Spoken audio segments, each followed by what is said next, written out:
passe bien pour vous. Ça y est, le deuxième confinement a commencé. Donc, j'espère que vous n'êtes pas trop déçus. Je sais que c'est un peu compliqué, même pour moi, pour tout le monde et tout. Mais il va falloir s'accrocher.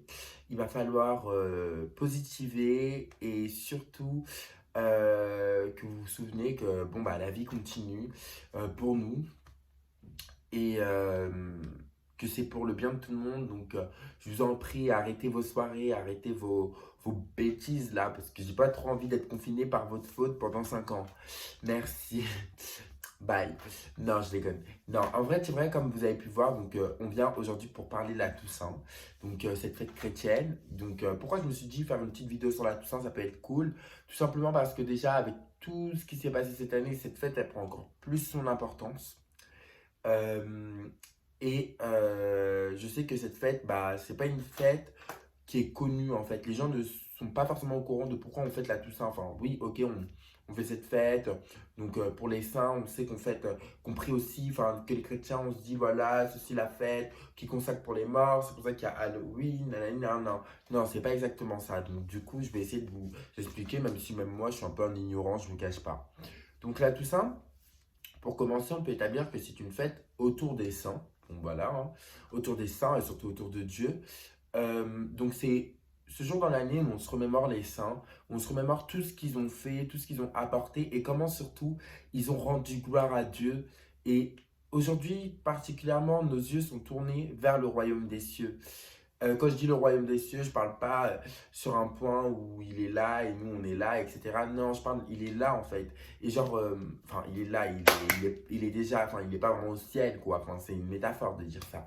C'est vraiment juste pour dire en fait qu'on se remémore on tourne notre regard vers cet endroit, vers ce paradis en fait, vers cet endroit de paix, d'amour, de bienveillance, de communion avec Dieu, où on fait la fête avec Dieu, etc., etc. On tourne nos yeux vers ce chemin et on peut aussi, donc pendant cette journée, se poser la question, mais moi, où j'en suis dans ma route de sainteté, et se rappeler que pour les saints, ça n'a pas été facile. Se rappeler que, voilà, ils ont des fois été martyrs, ils ont vraiment apporté la bonne nouvelle, ils ont vraiment fait du bien, ils ont vraiment fait de la charité. Enfin, quoi qu'il y a tellement de saints que je sais pas, je connais pas tous les saints, mais ils ont fait plein de trucs, tu vois. Et on se dit qu'ils sont forcément au royaume des cieux. Donc, du coup, c'est un peu des exemples pour nous qui, que eux, ils ont réussi à faire ce pourquoi Dieu les avait créés. Et ces choses-là, généralement, elles étaient immenses. Elles étaient immenses, elles étaient grandes, elles étaient fortes, elles étaient waouh, quoi. Donc, nous, aujourd'hui, bah, on, on, on célèbre les saints, on se rappelle ce qu'ils ont fait, on prie Dieu de pouvoir nous aussi trouver notre vocation et la mettre en pratique, de pouvoir nous aussi être saints. Un deuxième aspect de cette fête, qui est un aspect un peu plus morbide, on va dire, c'est que on appelle aussi le 1er novembre le jour, ou le 2 novembre, je ne sais plus, le jour de la fête des morts. Donc ça vient après le week-end de la Toussaint. Et là, c'est une fête importante également parce que c'est le jour où on prie Dieu pour que tous ceux qui sont morts, qu'ils soient bons ou mauvais, puissent trouver les portes du royaume des cieux et se réconcilier avec Dieu et marcher avec lui et rentrer dans le paradis. Donc c'est vraiment une belle fête, surtout cette année, enfin, avec le Covid, avec les génocides, avec tout ce qui s'est passé. Euh, il s'est passé tellement de choses cette année que je ne sais même pas par où commencer.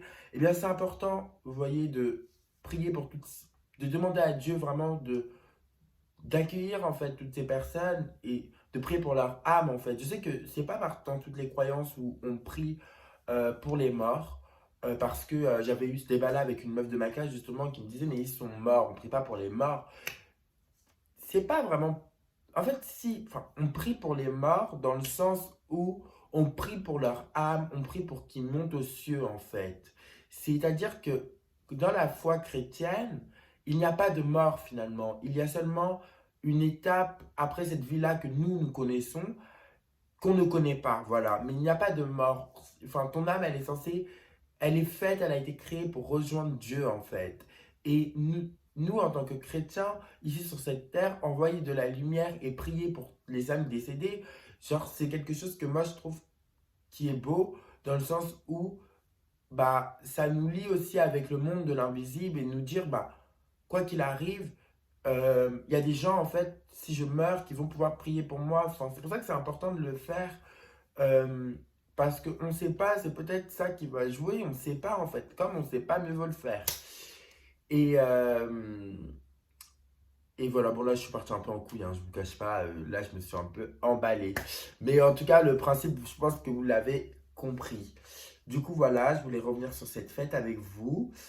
Et j'espère que vous pouvez maintenant saisir un peu mieux ce qu'est la fête de la Toussaint, que vous pouvez prier euh, aujourd'hui particulièrement pour vous, pour vos familles, pour toutes ces personnes décédées, pour toutes ces personnes décédées du Covid notamment, hein, parce qu'on est en plein dedans.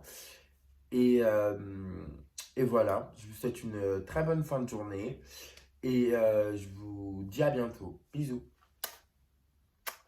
Voilà, bisous.